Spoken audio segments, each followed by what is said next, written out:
मामलों में निर्णय लिया है 46।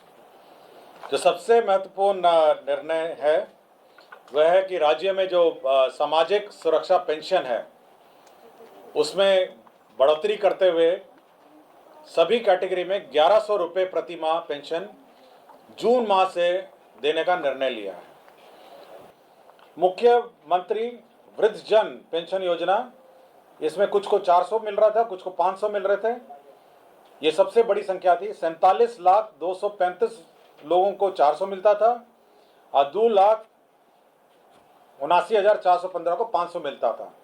इन दोनों को अब 1100 रुपये दिए जाएंगे। कुल मिला के 1,11,22,825 लोगों को अब 1100 रुपये के दर से पेंशन मिलेगा। ये सबसे महत्वपूर्ण। पंचायती राज संस्था ग्राम कचहरी के निर्वाचित प्रतिनिधियों को निर्वाचित घोषणा होने के तिथि के पद पर बने रहने तक दौरान हुई मृत्यु की स्थिति में देय अनुग्रह राशि 5 लाख रुपए कर दी गई है। जो भी वह पद में बने रहेंगे, यदि उनकी पद में के दौरान के जनप्रतिनिधियों को पूर्व देय नियत मासिक भत्ता को दिनांक 1/7/2025 के प्रवाह से वृद्धि किए जाने एवं उसके इस निमित्त कुल 5,48,40,12,800 रुपये दिए जाने का प्रावधान है। इसमें इंक्रीज किया गया है विभिन्न कैटेगरीज का। जैसे जिला परिषद को आपको 12,000 रुपये पहले मिलते थे, अध्यक्ष को मिलते थे 12,000, अब 18,000 रुपये मिलेंगे। जिला परिषद उपाध्यक्ष को पहले 10,000 था, अभी बढ़ के 15,000 हो गया है। पंचायत समिति प्रमुख को 10,000 मिलता था, अब ये 15,000 हो गया है। पंचायत समिति उप प्रमुख को 5,000 मिलता था, अब ये 7,500 हो गया है। ग्राम पंचायत मुखिया जी को 5,000 मिलते थे, अब 7,500 हो गया है। ग्राम पंचायत उप मुखिया, इनको 2,500 मिलता था, अब 3,750 मिल जाएगा। ग्राम कचहरी सरपंच, इनको 5,000 मिलता था, अब 7,500 मिलेगा। ग्राम कचहरी उप सरपंच हैं, इसको 2,500 मिलता था, इनको अब 3,750 मिलेगा। जिला परिषद सदस्य हैं, 2,500 हैं, अब 3,750 मिलेगा। पंचायत समिति सदस्य 1,000 मिलता था, अब 1,500 मिलेगा। ग्राम पंचायत सदस्य 800 था, 1,200 मिलेगा। ग्राम कचहरी सदस्य पंच 800 था, 1,200 मिलेगा। मुख्यमंत्री कन्या विवाह मंडप योजना, यह एक योजना नई स्वीकृत की गई है, जिसके तहत 8,053 सभी पंचायतों में विवाह मंडप की स्थापना की जाएगी। परिवहन विभाग ने बहुत महत्वपूर्ण नए बस क्रय के संबंध में निर्णय लिए गए। इसमें अंतर्राज्यीय मार्गों पर बस संचालन हेतु 68 लाख दर से 74 नॉन एसी बसों का क्रय करने का निर्णय लिया गया। इसके तहत 50 करोड़ 32 लाख रुपए सहायक अनुदान बीएसआरटीसी को दिया गया। 74 लाख रुपए के अनुमान दर से 75 एसी बसों का क्रय का भी निर्णय लिया गया।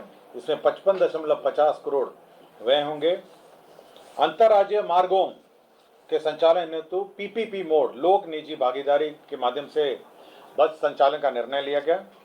इसके तहत प्रोत्साहन राशि के रूप में 20 लाख रुपए दिए जाएंगे, 20 लाख रुपीस प्रत्येक बस जो ऑपरेटर एवं अस्पताल हैं, वहाँ जो ओपीडी मरीज हैं, बाह्य रोग और उनके परिजन और परिचर को जीविका द्वारा जो संचालित जीविका दीदी की रसोई संचालित है, उसके माध्यम से 20 रुपये प्रति थाली, सस्ती थाली प्रत्येक सभी महाविद्यालय एवं अस्पतालों में आरंभ की जाएगी, ताकि जो परिजन हैं और उनके जो रोगी हैं, ओपीडी जो रोगी हैं, वह सस्ती थाली 20 रुपये के भुगतान पर प्राप्त कर सकेंगे। नगर विकास एवं आवास का यह योजना था, जिसमें आत्मनिर्भर भारत के 7 निश्चय के अंतर्गत स्टॉर्म वाटर ड्रेनेज अंतर्गत बिहार पटना शहर में सैदपुर नाला में जो ड्रेनेज सिस्टम है, नाली है, उसमें अभी निर्णय लिया गया है कि उसको ढका जाएगा। बीच बीच में उसके होल्स जगह दिए जाएंगे और साथ ही साथ जो बॉबकैट है मशीन, वो उतरने का भी रैंप बनाए जाएंगे। इस कारण से उस एस्टीमेट में पुनरीक्षण हुआ है। अब 71 करोड़ 55 लाख रुपए मात्र के राज्य योजना मद से व्यय किया जाएगा और अब इसके कुल जो प्राकृतिक राशि है वो 331 करोड़ 36 लाख रुपए यह प्रशासनिक स्वीकृति, पुनरीक्षित प्रशासनिक स्वीकृति दी गई है। नगर विकास एवं आवास विभाग का दीनदयाल अंत्योदय योजना राष्ट्रीय शहरी आजीविका मिशन अंतर्गत आश्रय वाहिनी हेतु शेल्टर फॉर होम घटक में मार्गदर्शिका के अनुसार 24-25 में 31 करोड़ 8 लाख 38 हजार रुपये व्यय की स्वीकृति दी है। शेल्टर फॉर होम्स, होमलेस जो है उनके लिए शेल्टर बनाने का निर्णय लिया गया। नगर विकास विभाग द्वारा ही जो विभिन्न प्रावधानों के अंतर्गत सरकारी संपत्तियों के उपयोग जो टेलीकॉम ऑपरेटर्स द्वारा दूरसंचार विभाग, भारत सरकार के दूरसंचार मार्ग अधिनियम नियम के अंतर्गत सरकारी संपत्तियों के उपयोग की अनुमति है तो विभिन्न विभागों स्थानीय प्राधिकार को नामित करने की स्वीकृति दी गई। मतलब वो जो टेलीकॉम ऑपरेटर जो कौन अप्रूव करेगा विभिन्न सरकारी भवनों में, उसका प्राधिकार निर्धारित किया गया। नगर विकास का ही प्रस्ताव था। केंद्र प्रायोजित अटल नवीकरण शहरी परिवर्तन अमृत 2.0 में जहानाबाद जलापूर्ति परियोजना में 32 करोड़ 43 लाख 97 हजार रुपए की योजना स्वीकृत की गई। खेल विभाग में राज्य खेल अकादमी एवं अंतर्राष्ट्रीय क्रिकेट स्टेडियम राजगीर लिपिकीय संवर्ग की स्वीकृति दी गई। ग्रामीण विकास का वित्तीय वर्ष 2025-26 में प्रधानमंत्री आवास योजना के अंतर्गत मांग संख्या 42 के अंतर्गत 2 अरब 33 करोड़ 31 लाख रुपए कंटिजेंसी फंड से अग्रिम की निकासी हुई।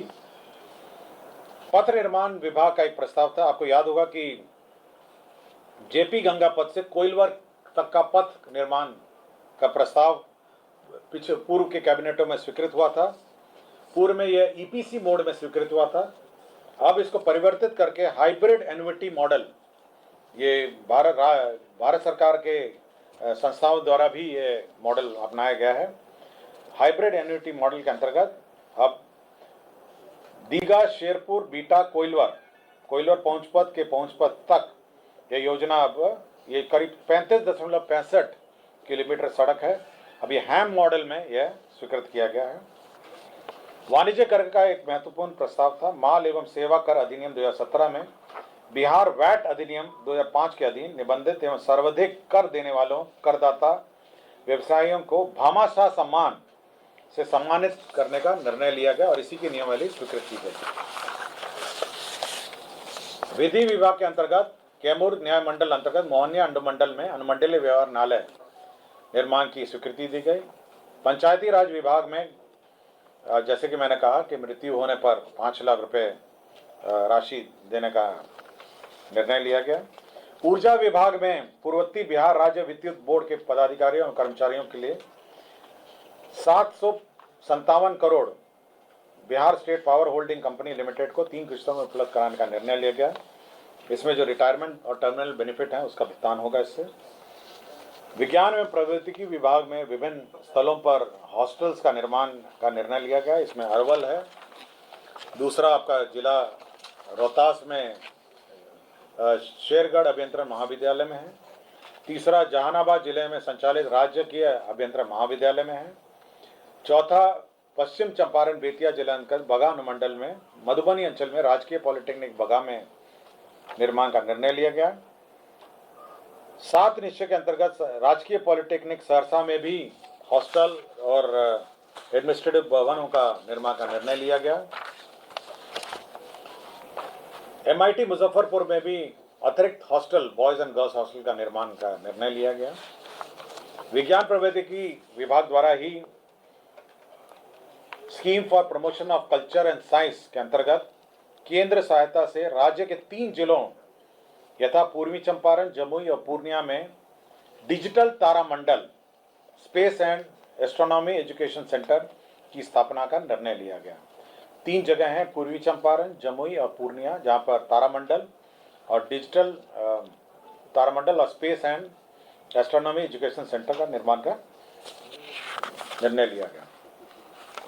निर्वाचन विभाग का है जो BLO हैं और सुपरवाइजर की नियुक्ति के फलस्वरूप वार्षिक मानदेय का निर्धारण किया गया। 12,000 उनका है और संक्षिप्त प्रोटेक्शन के क्रम में हाउस होल्ड विजिट के लिए 3,000 रुपये और वार्षिक अर्थात कुल 15,000 रुपये प्रति BLO सुपरवाइजर की दर से पेमेंट का निर्णय। मनरेगा ग्रामीण विकास विभाग का मनरेगा राष्ट्रीय ग्रामीण रोजगार गारंटी योजना में आपको याद होगा उसमें संशोधन करते हुए जो ग्राम पंचायत है अब वो 10 लाख रुपए तक का प्रशासनिक स्वीकृति दे सकेगा। 10 लाख, पहले ये 5 लाख था, अब ग्राम पंचायत 10 लाख तक प्रशासनिक स्वीकृति दे सकेगा।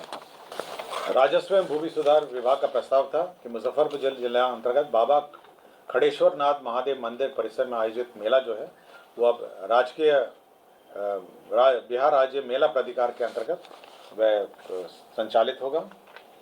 मुख्यमंत्री ग्राम सड़क उन्नयन योजना के तहत ग्रामीण सड़क सुदृढ़ीकरण एवं प्रबंधन कार्यक्रम के सामान्य एवं अनुसूचित जाति घटक के लिए अधीन राज्य के सभी 38 जिलों अंतर्गत 4079 पथों लंबाई 6484 किलोमीटर के पुनर्निर्माण उन्नयन नवीकरण संचालन प्रबंधन कार्य की स्वीकृति दी गई, जिसके अंतर्गत 5627 करोड़ 8,67,300 रुपये प्रशासनिक स्वीकृति दी गई। जल संसाधन विभाग के अंतर्गत एक महत्वपूर्ण योजना स्वीकृत किया गया, कोसी मेची अंतरराज्य लिंक परियोजना कार्य, जिसकी प्राकृत राशि 6282 करोड़ 32 लाख रुपए 6282 करोड़ की योजना की प्रशासनिक स्वीकृति दी गई। और राजस्व भूमि सुधार के बरनार जलाशय परियोजना में क्षतिपूर्ति कंपनसेटरी फॉरेस्टिंग के लिए लैंड ट्रांसफर था। जमुई जिला अंतर्गत बरनार जलाशय का फिर कंपनसेटरी फॉरेस्टेशन था। पश्चिम चंपारण अंतर्गत अंचल मधुबनी में पॉलिटेक्निक कॉलेज की स्थापना का जमीन ट्रांसफर था।